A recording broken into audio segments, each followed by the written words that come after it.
dalam kerajaan surga.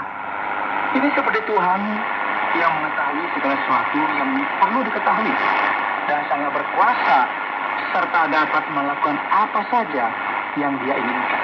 Mengetahui orang-orang yang diselamatkan sebelumnya. Kita memang tidak sepenuhnya memahami konsep tersebut karena kita bukan Tuhan ya, dan terbatas dalam kemampuan kita untuk memahami misteri ini. Nah, perlu dijelaskan bahwa undangan untuk diselamatkan itu ditujukan kepada semua orang di mana saja. Bukan hanya bagi orang-orang yang terpilih. Dan alih-alih berdebat dengan apa predestinasi, kita seharusnya menerima undangan Tuhan dengan rasa syukur ya, dan percaya kepada Tuhan Yesus Kristus.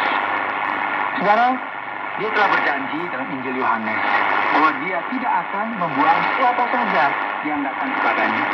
Sekarang ingatlah bahwa mereka yang bertobat di kota Efesus dan memang di seluruh wilayah Asia Kecil yang mungkin berasal dari latar belakang penyembah berhala. Mereka juga diberi anugerah sama seperti orang Yahudi yang telah percaya pada Yesus sebagai Mesias. Bahkan mereka memiliki kedudukan yang sama di hadapan Tuhan. Hanya saja mereka yang berasal dari latar belakang penyembah berhala memiliki ketakutan besar terhadap roh-roh jahat yang sebelumnya mengendalikan hidup mereka. Tetapi sekarang setelah menerima keselamatan dalam Kristus, mereka sepenuhnya dibebaskan dari dosa dan kejahatan. Saudara, kita akan melihat dalam pasal kedua ini dari surat Efesus, Paulus memberitahu kita tentang anugerah Tuhan dan tentang kehidupan baru yang kita miliki dalam Kristus setelah kita menerima keselamatan oleh anugerah, bukan karena pekerjaan manusia. Mari sekarang aja kita membuka Alkitab. Kita bisa lihat di Efesus pasal yang kedua. Izinkan saya membaca bagi kita dimulai dari ayat yang pertama. Kamu dahulu sudah mati karena pelanggaran-pelanggaran dan dosa-dosamu.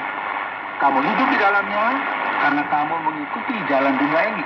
Karena kamu mentaati penguasa kerajaan angkasa, yaitu roh yang sekarang sedang bekerja di antara orang-orang durhaka. Sebenarnya, dahulu kita semua juga terhitung di antara mereka ketika kita hidup di dalam hawa nafsu daging dan menuruti kehendak daging dan pikiran kita yang jahat. Pada dasarnya kita adalah orang-orang yang harus dimurkai sama seperti mereka yang lain. Nah, ini Paulus sedang berbicara tentang transformasi ya yang dialami oleh orang Kristen di Efesus. Sebelumnya mereka hidup dalam dosa, dalam praktik jahat mereka, bisa dikatakan mengikuti setan, begitu ya, yang disebut sini sebagai penguasa kerajaan angkasa. Mereka hidup dalam ketidaktaatan dan mati karena dosa-dosa mereka.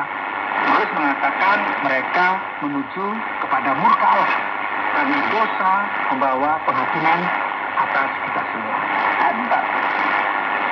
Tetapi Allah yang kaya dengan rahmat, oleh karena kasih-Nya yang besar yang dilimpahkannya kepada kita, telah menghidupkan kita bersama-sama dengan Kristus, sekalipun kita telah mati oleh kesalahan-kesalahan kita. Oleh kasih karunia kamu diselamatkan. Dan dalam Kristus Yesus, Dia telah membangkitkan kita juga dan memberikan tempat bersama-sama dengan Dia di sorga, supaya pada masa yang akan datang Ia menunjukkan kepada kita kekayaan kasih karunia-Nya yang melimpah-limpah sesuai dengan kebaikannya terhadap kita dalam Kristus Yesus. Ya, sehingga kita memiliki masa depan dan Tuhan berpujian. Dan Paulus ya menulis kebenaran besar yang banyak dari kita mungkin hafal sejak kecil, menceritakan tentang dasar di mana iman kita didirikan. Ayat 8. Sebab karena kasih karunia kamu diselamatkan oleh iman. Itu bukan hasil usahamu, tetapi pemberian Allah. Itu bukan hasil pekerjaanmu. Jangan ada orang yang memegahkan diri. Karena kita ini buatan Allah, diciptakan dalam Kristus Yesus untuk melakukan pekerjaan baik yang dipersiapkan Allah sebelumnya. Ia mau supaya kita hidup di dalamnya. Nah, lihat ya, keselamatan adalah anugerah Tuhan. Bukan karena perbuatan. Dan 100% gratis tanpa biaya. Nah, ini ditawarkan kepada kita sebagai hadiah gratis. Dan kita hanya perlu menerimanya. Seperti seorang anak yang menerima hadiah yang dibungkus kemudian diikat dengan kita. Kita percaya kepada Tuhan. Dia menyatakan kita benar. Bahkan Yesus mati untuk orang yang berdosa. Dan dia dibangkitkan kembali. Dan itu tidak didasarkan pada perbuatan baik apapun yang mungkin kita lakukan. Juga tidak bergantung pada kemampuan kita untuk mempertahankan jumlah iman yang tepat. Juga tidak bergantung pada kekuatan berpikir positif kita. Juga tidak didasarkan pada apapun yang mungkin telah kita lakukan di masa yang lampau. Ya, harus jelas ini. Kita tidak bisa mendapatkan kasih karunia Tuhan yang membuat Dia memilih kita karena kita melakukan kebaikan. Dan kita juga tidak bisa mendiskualifikasi diri kita karena kasih karunia Tuhan karena kita melakukan keburukan. Ini tidak meniadakan tanggung jawab manusia untuk percaya kepada apa yang telah Tuhan katakan dan lakukan. Hal ini akan menghapus setiap gagasan yang sombong bahwa kita memiliki sesuatu yang berhubungan dengan keselamatan kita. Tidak ada, kecuali hanya percaya kepada Tuhan. Tidak akan ada manusia di surga dengan dadanya yang membusung berkata bahwa Allah mendapatkan keselamatan karena melakukan perbuatan yang baik. Tidak akan ada seorang pun di surga yang berlarian sambil memberitahu orang lain bagaimana dia belajar keras dan menggunakan kekuatan berpikir yang cerdas untuk memikirkan semuanya dan menjadi selamat dengan dengan menggunakan otak yang lancar. Tidak, saudara. Kita semua akan berada dalam masalah yang sama.